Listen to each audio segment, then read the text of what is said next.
কিরে কেমন আছিস? ওই চলে যাচ্ছে। তো বল, হ্যাপি নিউ ইয়ারে কোথায় যাওয়ার প্ল্যান করছিস? কেন? আগের বার যেখানে করলাম বাড়ির ছাদে, ওখানেই ফিস্ট করবো এবারও। ধুর, বকি না। এবার দেখ নতুন প্ল্যান করেছি, ঠিক আছে? তার তিনটে বন্ধু রাজিও হয়ে গেছে, শুধু তুই বাকি আছিস। তুই রাজি হয়ে গেলি, আমরা একটা ভালো জায়গায় ঠিক করেছি, ওখানে যাবো। তাই নাকি?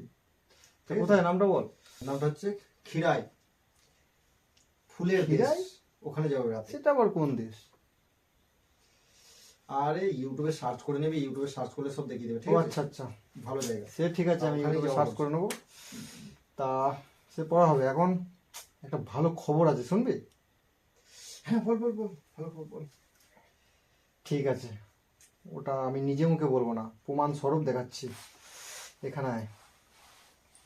দেখ, প্রথমে ফোনের গুগল জেমিনিতে যাবি। নমস্কার জেমিনি, সামনে বছরের প্রথম সপ্তাহে কি রিচার্জের প্ল্যানের বাড়ার কোনো সম্ভাবনা আছে? সামনের বছরের প্রথম সপ্তাহে রিচার্জ প্ল্যানের দাম বাড়ার সম্ভাবনা আছে। বেশ কিছু রিপোর্ট অনুযায়ী টেলিকম অপারেটররা তাদের প্ল্যানের দাম 10 থেকে 15% পর্যন্ত বাড়াতে পারে। তাই আপনি যদি দীর্ঘমেয়াদী প্ল্যান রিচার্জ করার কথা ভাবেন তাহলে রিচার্জ করছি তোর ধার করে, এ করে সে করে। আরে ছে ছে ছে ছে ছে। ছে, ফিস্ট করাও দরকার নাই, রিচার্জ করাও দরকার নেই। তোর কাছে আসাটাই ভুল হয়েছে। এই যে টেনশনে ফেলে দিলি, এখন যে আমার পড়ার ঘুম হবে না। ছে ছে ছে ছে ছে। পালাজি, তোর কাছে বলবো না, বস।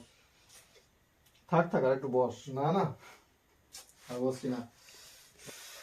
হ্যাপি নিউ ইয়ার নয়, হ্যাপি নিউ রিচার্জ প্ল্যান।